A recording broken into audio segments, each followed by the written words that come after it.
Formula 1 2019 has just been announced, and in today's brand new video I'm going to be taking a look at some of the awesome new features we could be getting, as well as what I would personally like to see in this year's version of the game. Should be a fun video. Let's get started.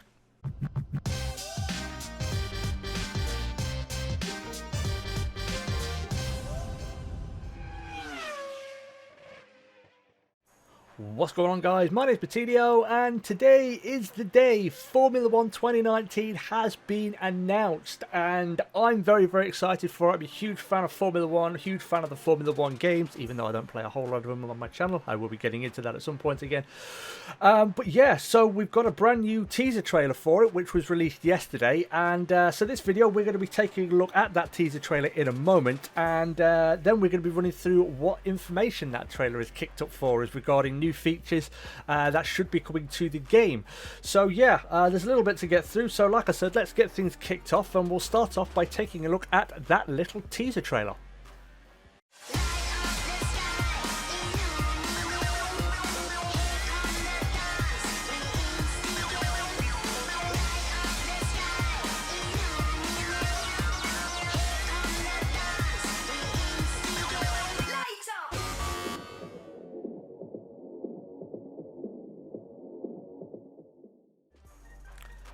So there's the trailer, guys. Obviously not a whole lot of information we can take from it, purely because there's no gameplay. It's just essentially some disco strobe lights and a couple of Formula 1 cars, or what appear to be Formula 1 cars. Hinty, hinty, hinty, nudgy, nudgy, nudgy. That leads on to our first bit of information, and I'm going to put this this little screenshot here from the trailer. Now, for those of you who maybe don't really watch, maybe a fan of the games, but are not a whole lot, not really big fans of the sport itself, that is not a Formula 1 car. That, from what it looks like, is a Formula 2 car. So, do we potentially finally, after many years of asking, have Formula 2 coming to the game?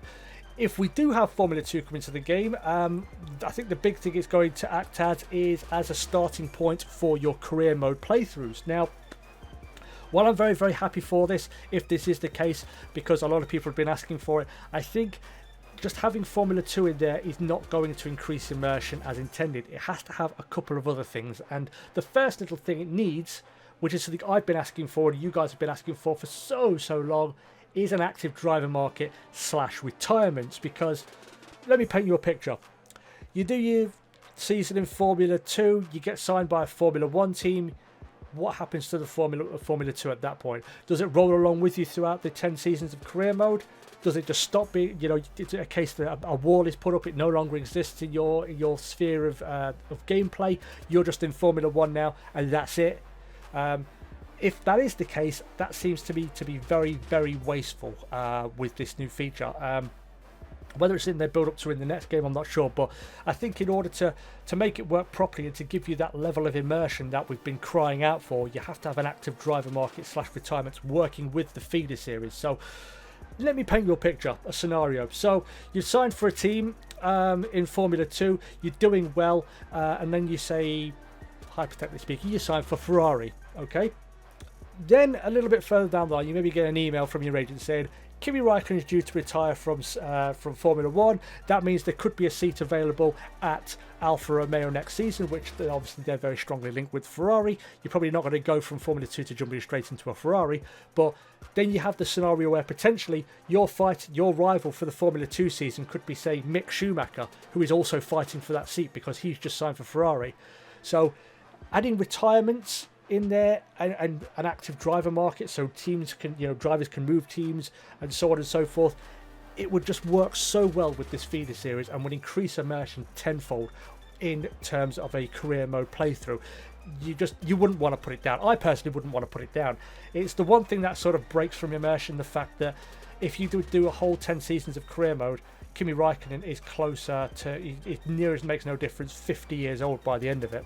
Because he's like in his, I think he's 39 now. So if you do a whole 10 seasons of career mode without Kimi Raikkonen actually retiring, he'll go to nearly 50 years of age, which in the olden days that wasn't unheard of. Juan Manuel Fangio was quite dated, let's say, when he won his Formula 1 championships, but it doesn't really happen these days because the level of performance you need is so high that by the time you get to your late 40s, you really just can't do it anymore. Physically, you can't do it. Mentally, you maybe can't do it. And there's new guys wanting to come in as well who could probably do it better. So having retirements in there, working along with Formula 2 and an active driver market as well, where, say, not only drivers retire, but also certain drivers in Formula 1 maybe aren't cutting the mustard, and they just basically not so much disappear from the game, but just fall into the background. You don't really see them, but they are still there. Like, say, how Marcus Ericsson did pretty well for Sauber over the 2 or 3 years that he was there, but they decided to change things up, and suddenly he had no place to go. He went to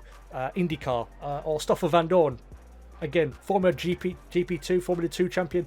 He now finds himself in Formula E now. So there's a lot of possibilities with this feeder mode series coming into the game if it does come in, but they've got to have the features around it to make it work properly, like an active driver market and retirements of older drivers, because like I said, Kimi Raikkonen going to 50 is not realistic. Lewis Hamilton, Sebastian Vettel, Romain Grosjean going for another 10 years, not realistic. So active driver market and retirements working with the feeder series would just make this absolutely, without question, the greatest Formula 1 game we've ever seen in terms of immersion of a career mode series.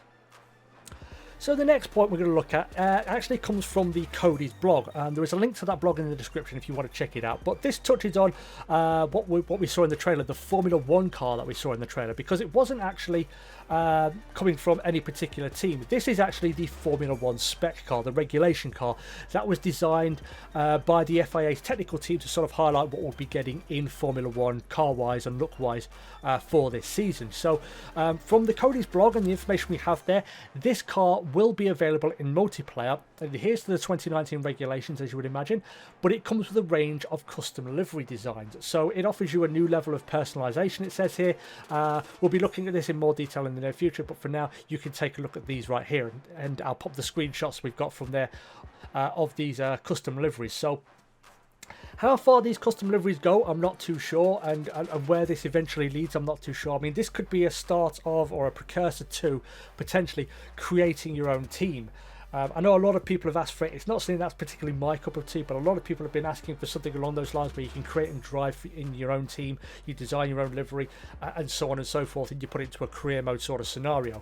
And the other way that this could obviously be used and worked with is that esports is obviously a very, very big thing now. Formula 1 is investing heavily in this. The Formula 1 2018 esports series is very, very big. It gets live coverage on the Formula 1 websites, and sometimes on the Formula 1 Sky Sports channel as well. So having custom liveries, and whether it will allow us to really customize the liveries, or even esports teams to truly customize their own liveries, to give them their own little feel and little twinge away from sort of the full-blown Formula 1 teams, that could be really good.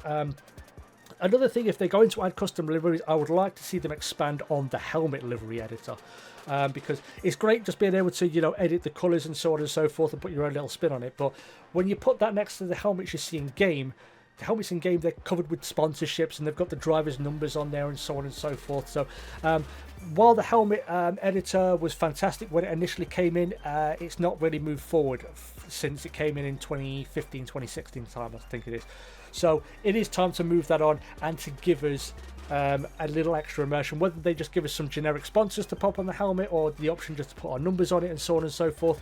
There is a lot of possibilities, but it looks like custom liveries and a generic Formula 1 car is going to be the go-to car for multiplayer, but hopefully they expand on those custom liveries and give us the option of creating custom helmet designs with sponsorships as well.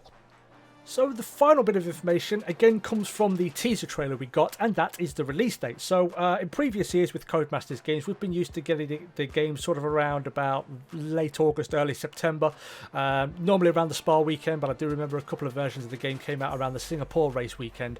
So yeah, we're getting it much earlier this time around. We are getting it on the 28th of June, which is a good 2 or 3 months before we've been used to getting it, basically.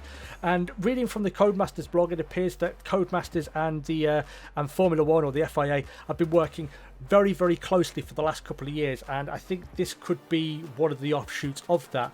Obviously, people have been asking for the game to come out a lot sooner, because by the time the game normally comes out, we've only got a couple of months of the season left to go, and whether the amount of people playing the game drops off after the actual real life season ends, I'm not sure. But when you think of something like, say, FIFA, which comes out around about October, November sort of time, they've got 6, 7, maybe even 8 months of the season still left to go. So maybe they can keep the interest in the game with, you know, Team of the Week and so on and so forth. Obviously, we won't get anything like that in Formula One, but you can see where I'm sort of going, and maybe that's the thinking behind getting this game out a little earlier.